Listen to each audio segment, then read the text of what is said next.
Chicago winter mornings are mercilessly cold. Margaret Wilson sighed deeply as she punched her time card at the end of her shift. The final hours of the night shift had been particularly busy, with 3 CPR incidents and assisting in 1 emergency surgery. The hospital ward's nursing station was filled with early morning hustle and bustle. "Good work, Margaret. We're so thankful you were here today," said Susan Chambers, the night shift head nurse, patting her shoulder lightly. Margaret smiled back. Working at Chicago General Hospital for 10 years, she had become a trusted presence in the emergency department of this large medical center. "Thanks, Susan. We managed to get through it somehow." In the locker room, Margaret changed out of her nurse's uniform into a soft sweater and jeans, then checked her cell phone. There was a message from her husband, James. "Heading to work early this morning. Could you take Ryan to school? Abby was up late last night, so it might be better not to wake her. Love you." Margaret responded to the message with a slight sense of unease. "Okay. Take care. Love you too." Recently, James, who worked as a salesman in real estate, had been leaving home earlier and returning later than before. According to him, the market was booming and he had new clients. Margaret trusted her husband, but sometimes she got the impression he was hiding something. She got into her car and headed home. Snow began to fall, with tiny crystals landing on the windshield. Their house in Chicago's suburbs was a 2-story home they had purchased right after getting married 10 years ago. As Margaret opened the door, she heard her son's voice from the quiet house. "Mom, welcome home." 12-year-old Ryan was eating breakfast at the kitchen table. In front of him was a bowl of cereal with milk, and he had spread out his school homework. Margaret kissed him lightly on the head. "Good morning, Ryan. Finished your homework?" "Almost. But this math part is a little difficult." Margaret sat next to her son, offering to help with his homework.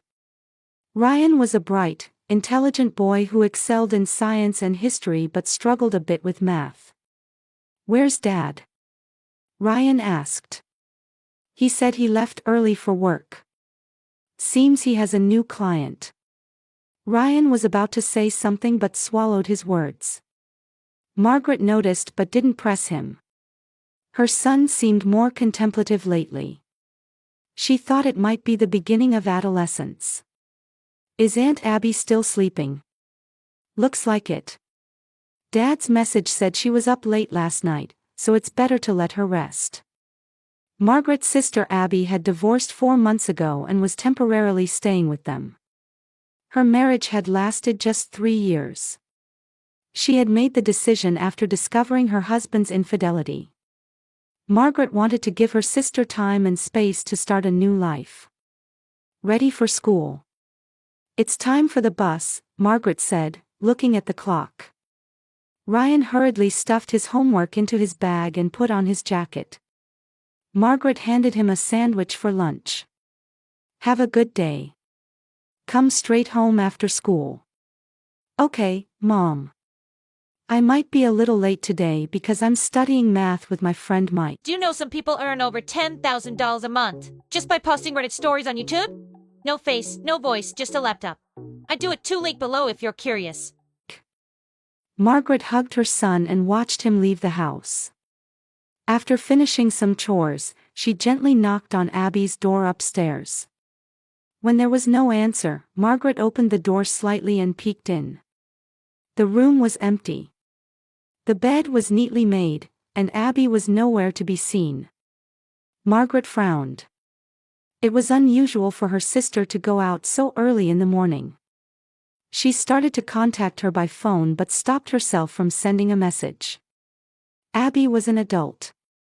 She had the right to her own time.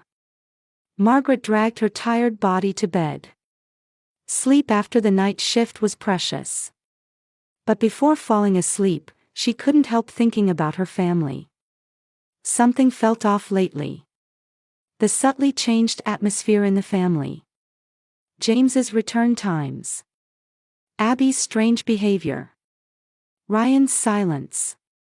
Still, Margaret reassured herself. The family was fine. Everyone was just dealing with life changes in their own way. She closed her eyes and took a deep breath. Tomorrow would be a new day. Everything would return to normal. 3 weeks later, Margaret was having lunch in the hospital cafeteria. Her colleague Diana sat across from her, placing a coffee down and whispering. "Margaret, are you all right? You look tired lately." Margaret looked up and forced a smile. "Yes, I'm fine. Just busy." In reality, she was far from fine. The subtle changes in the family atmosphere were troubling her. Recently, her husband James carried his smartphone everywhere and always seemed apprehensive. He hastily checked the screen whenever a message arrived and quickly put it away when Margaret approached.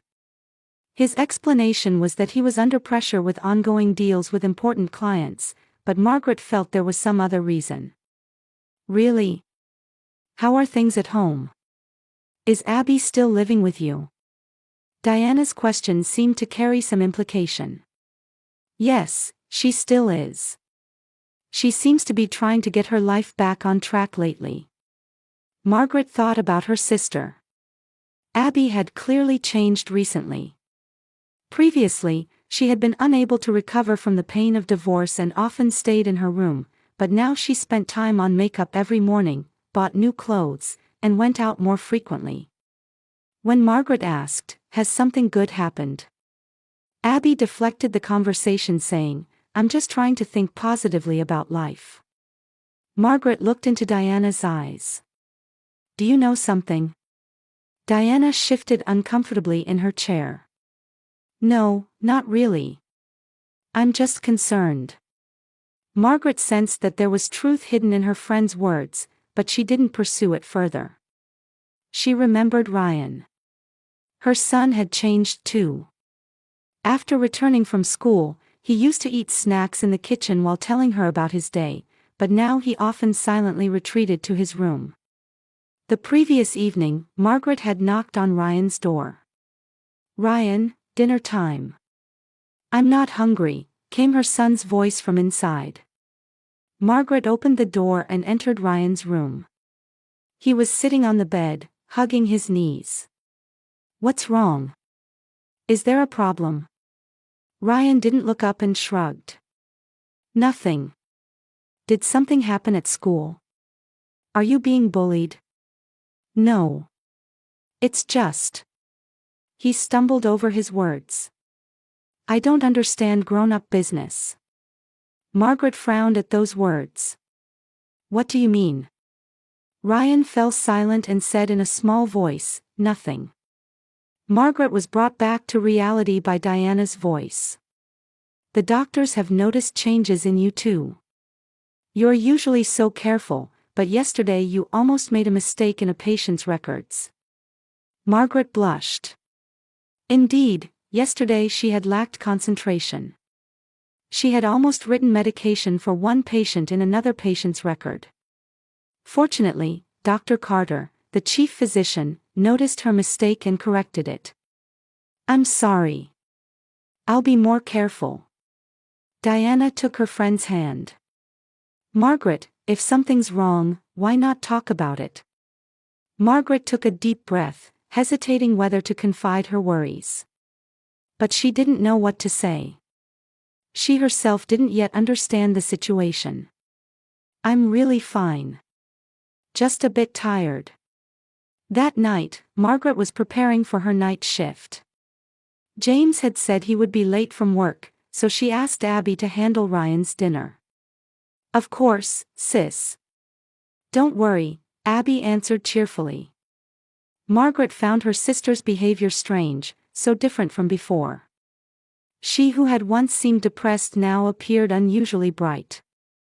Meanwhile, her son and husband seemed to be dragging some dark shadow.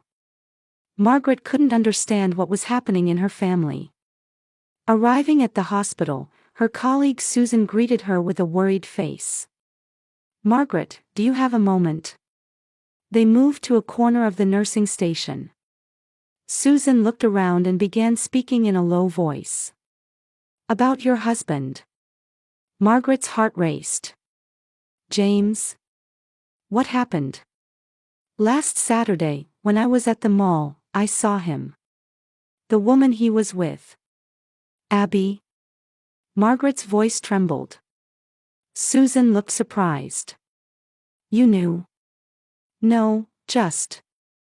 Margaret was at a loss for words. She had sensed something before but didn't want to acknowledge it. Her husband and sister. It was too painful a betrayal. They seemed very intimate. Susan chose her words carefully. Holding hands and laughing. If you didn't know, maybe I shouldn't have said anything. Margaret leaned against the wall. All the pieces were starting to connect in her mind. James's late returns home. Abby's sudden change. And her son Ryan's words, I don't understand grown-up business. It's okay, Susan. Thank you for telling me. During that night's shift, Margaret's mind was in turmoil. She tried to focus on patient care, but her family situation occupied her thoughts. How should she handle this? Should she confront them directly? Or gather evidence? If her husband and sister were truly betraying her, her world would collapse. At 2 a.m., an emergency call rang out. Code Blue, Emergency Treatment Room. Code Blue, Emergency Treatment Room. Margaret rushed there. The emergency room was bustling with activity. Multiple medical staff were moving busily, and new patients seemed to be arriving. 3 traffic accident victims, seriously injured, shouted a young resident. A car apparently hit a tree on the highway. Margaret tried to focus on her role. However, at that moment, her cell phone rang. Normally she would ignore it, but feeling uneasy about a call so late at night, she checked her phone. Mrs. Wilson, a voice that sounded like a police officer. Your husband, sister, and son have been in an accident. They're being transported to Chicago General Hospital now.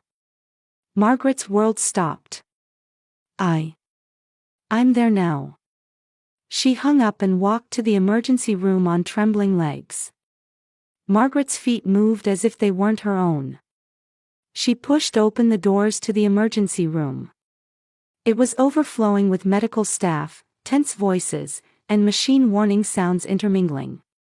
Where are they? Margaret cried. Susan rushed over to her and grabbed her arm. Margaret! Where is my family? Susan's expression darkened. Resolutely, she led Margaret to the back of the treatment room. There, 3 stretchers were lined up. Bodies covered with white sheets, connected to IVs and monitoring devices. Margaret approached step by step, feeling intense trembling. On the first bed lay her husband James. His face had lacerations, and his right arm was bent at an unnatural angle. On the next bed was her sister Abby. Her beautiful face was swollen, with a large wound on her forehead. And on the last bed lay her beloved son Ryan. His small body looked defenseless, with a bandage wrapped around his head. All 3 were unconscious. James. Abby. Ryan. Margaret cried, trying to rush to them. But Dr. Carter, the chief physician, stood in her way and quietly stopped her. Margaret, calm down. Your family. It's better not to see them now. Margaret asked in a trembling voice, why? How are they? Dr. Carter said with his head down, we'll explain everything when the police arrive. Blood rushed to Margaret's head. Police? Why police? Isn't it just an accident? At that moment, the treatment room doors opened, and 2 uniformed police officers entered. One was an older man, the other a young woman. Mrs. Wilson. I'm Detective Johnson. This is my partner, Detective Lee," the older officer introduced himself. "May we talk to you for a moment?" Margaret nodded slowly, still gazing at her family lying on the beds. Susan wrapped an arm around her shoulders and guided her to a quiet interview room. Dr. Carter and the two detectives followed. In the interview room, Detective Johnson began speaking quietly. "Mrs. Wilson, I'm very sorry to say this, but there are suspicious aspects to tonight's accident. According to witness statements, there was a heated argument in the car just before the accident. The car began to swerve and eventually crashed into a tree by the roadside." Margaret tried to understand the words. "An argument? Between whom?" "We don't know exactly yet. However." Detective Johnson paused as if choosing his words. "Is there something you're hiding?" Margaret's heart pounded. "Your husband's smartphone was found at the accident scene." The screen displayed a message. Detective Lee took out the smartphone from an evidence bag and showed it to Margaret. There was no passcode on James's phone. The message app was open with a message to Abby. "Tonight, let's tell Margaret everything. We can't keep hiding it. Now that Ryan knows, it will only destroy his heart if we continue like this." Margaret was speechless. Blood rushed to her head, and her ears rang. All the pieces connected. Her husband's late returns. Her sister's changes. Her son's behavior. Before her eyes, her family's secret was revealed. "James and my sister." She choked on the words. Detective Johnson quietly nodded. "Our investigation shows that your husband and sister were having an intimate relationship. And it seems your son witnessed it. We believe they were trying to have a discussion tonight." Margaret's world crumbled. Strength left her body, and she collapsed into a chair. The betrayal of her husband and sister. And the weight of the secret her innocent son had been carrying. "Their condition?" she finally managed to say. Dr. Carter stepped forward. "They're all stable. However, there was impact to their brains, and they're currently in comas. Your son in particular had a strong impact to his head, so the next 24 hours are critical." Margaret closed her eyes. Tears streamed down her cheeks. My son, he knew. To think he was carrying such a burden alone. Detective Lee quietly said, "This was found in your son's backpack." She took out a folded piece of paper. Margaret took it and opened it. It was a page from a diary written in Ryan's childish handwriting. "Today I saw Dad and Aunt Abby kissing in the kitchen. I don't know how to tell Mom. Dad asked me, 'This is grown-up business, please don't tell Mom.' But I hate lying. I hate to see Mom sad. What should I do?" Margaret clutched the paper to her chest and sobbed loudly. Her heart was torn. Worry for her loved ones and anger at their betrayal. Most painful of all was her son's suffering. A boy of just 12, forced to carry adult secrets, she couldn't bear it. "Let me see them," Margaret pleaded with tear-blurred eyes. Dr. Carter hesitated. "Margaret, will you be able to see their condition calmly? I'm a nurse. And, they're my family. Even if they betrayed me." Dr. Carter nodded quietly and took Margaret back to the treatment room. She first went to her son's bed. She took Ryan's small hand and gently squeezed it. "Mommy's here, Ryan. Please wake up. Please," she whispered. "You were so brave. But you don't have to carry such a burden anymore." Next, she went to her sister's bed. The sister she had been close to since childhood. The sister who betrayed her. Margaret's heart was filled with conflicting emotions. "Why, Abby? We were sisters," she said quietly. Finally, she stood at her husband James's bed. 10 years of marriage. Memories with him. And now, the revealed betrayal. What were our vows? She asked. But there was no answer. Margaret turned to Dr. Carter. Please let me know when they wake up. Especially Ryan. I should be the first face he sees. A week passed since the accident. Margaret was in Ryan's hospital room, gazing at the morning sun streaming through the window. Her son was still in a coma, but doctors said there were signs of recovery. Brain wave activity had increased, and occasionally his fingers moved. It was a glimmer of hope. Margaret had taken leave from work. Her hospital colleagues were concerned about her and took turns visiting, bringing toys, books, and flowers for Ryan. Susan was particularly attentive, making sure Margaret ate and took breaks. Get some rest, Susan said. I'll be here. Margaret smiled with a tired face. Thank you. But I'm fine. I think I should be the first face he sees when he wakes up. Meanwhile, James and Abby had regained consciousness 3 days earlier. They had been moved to separate rooms, and Margaret hadn't tried to see them. However, today she decided. For Ryan's sake, she felt she needed to know the truth. Ryan, Mommy's going out for a bit. I'll be right back. She kissed her son's forehead and left the room. Walking down the hallway, Margaret's heart was in turmoil. Anger, sadness, and above all, the deep pain of betrayal. However, she tried to maintain her composure as a medical professional. Not to be swept away by emotions, but to know the facts. In front of James's hospital room door, she took a deep breath.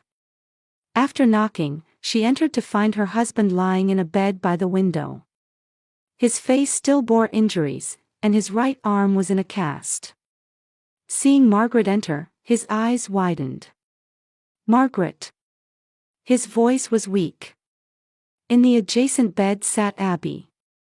The swelling on her face had subsided considerably, but a large bruise remained under her eyes. Seeing Margaret, she lowered her gaze. Why? Margaret asked in a cold voice as soon as she entered the room. James and Abby exchanged glances and shamefully lowered their eyes.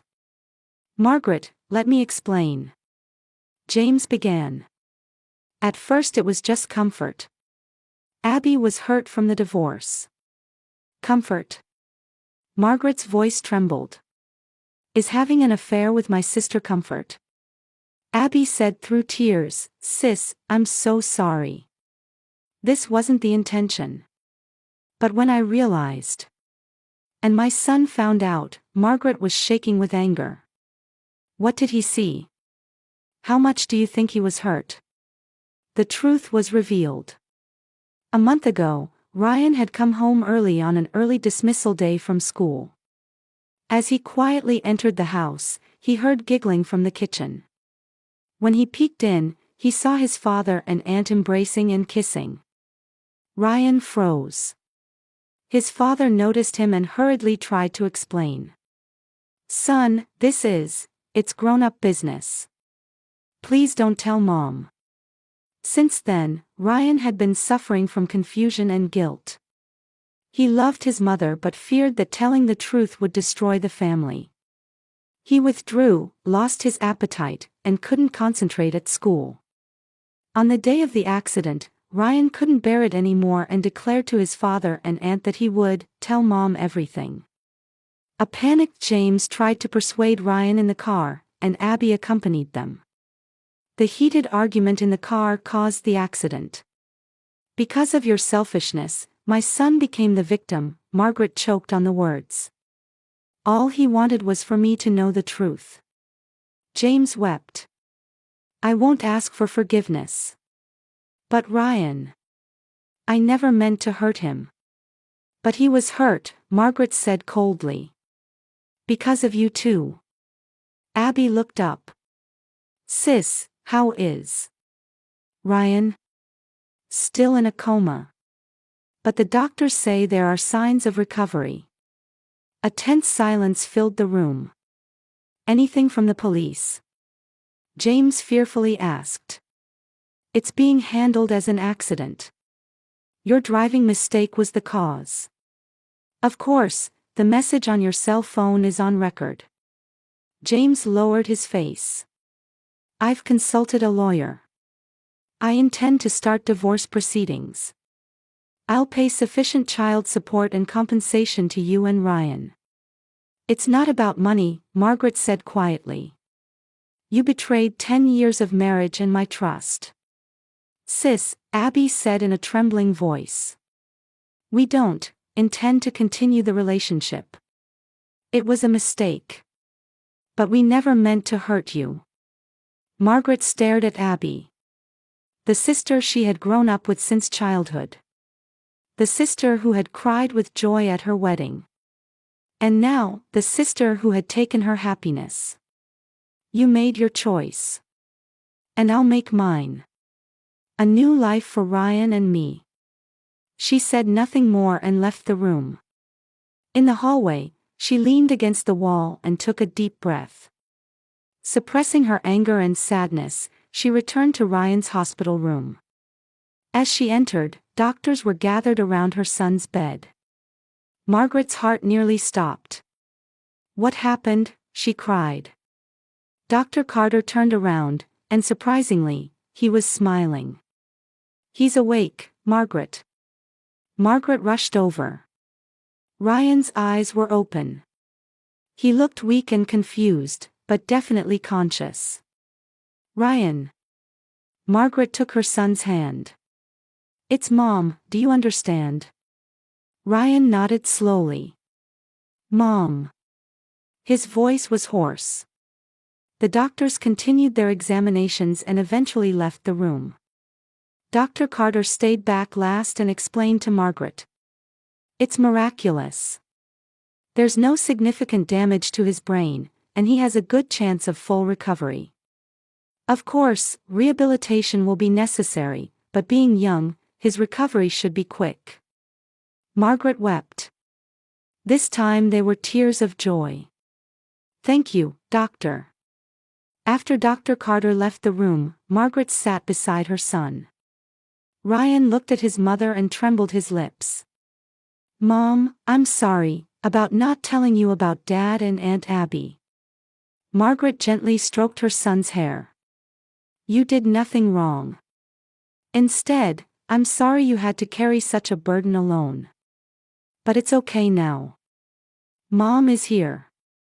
Dad? Aunt Abby. They're both recovering. But, Ryan, life will be a little different from now on. We're going to become a new family. Ryan closed his eyes understandingly. Though still weak, he firmly gripped his mother's hand. I want to be with Mom, he said in a small voice. Margaret gently embraced her son. We'll still be a family, Ryan. But in a new form. Let's be strong together. One Sunday morning a year later, Margaret was making pancakes in the kitchen. From the living room came Ryan's laughter. He had fully recovered and was adapting well to life at his new school. Margaret felt the sunlight streaming through the window and reflected on the past year. The first few months had been difficult. Divorce proceedings, moving, and her son's rehabilitation and counseling. But they were moving forward little by little. Margaret, who had returned to the hospital, now worked shorter hours. She treasured her time with Ryan. Mom, are Ben and Joshua coming to the park picnic today? Ryan came into the kitchen. Yes, they are, Margaret smiled. Ben Harrison was a pediatrician she had met at the PTA of Ryan's new school, and he had a 9-year-old son, Joshua. She and Ben, also raising a child alone, had gradually deepened their friendship. They're nice, Ryan said frankly. I got a letter from Dad. James had moved to the West Coast. He was receiving counseling for alcohol dependency and facing his actions. He wrote to Ryan once a month and occasionally called. It would take a long time to repair the father-son relationship, but at least he was trying. Dad says he started volunteer work helping children, Ryan said. Margaret nodded. That's good. As she was preparing dinner, the doorbell rang. Opening the door, she found Abby standing there with a bouquet of flowers. May I come in? She asked nervously. Abby had completed a rehabilitation program and started working as a counselor at a women's support center. She had sent Margaret several apologetic letters. 3 months ago, Margaret began writing short replies, and last week they spoke on the phone for the first time. Ryan, someone's here to see you, Margaret called her son. Ryan hesitated at first but soon rushed to Abby and lightly hugged her. How have you been? How's school? Abby asked. Margaret returned to the kitchen and made coffee. Repairing the sisters' relationship wasn't easy, but at least they were trying. She was surprised at herself.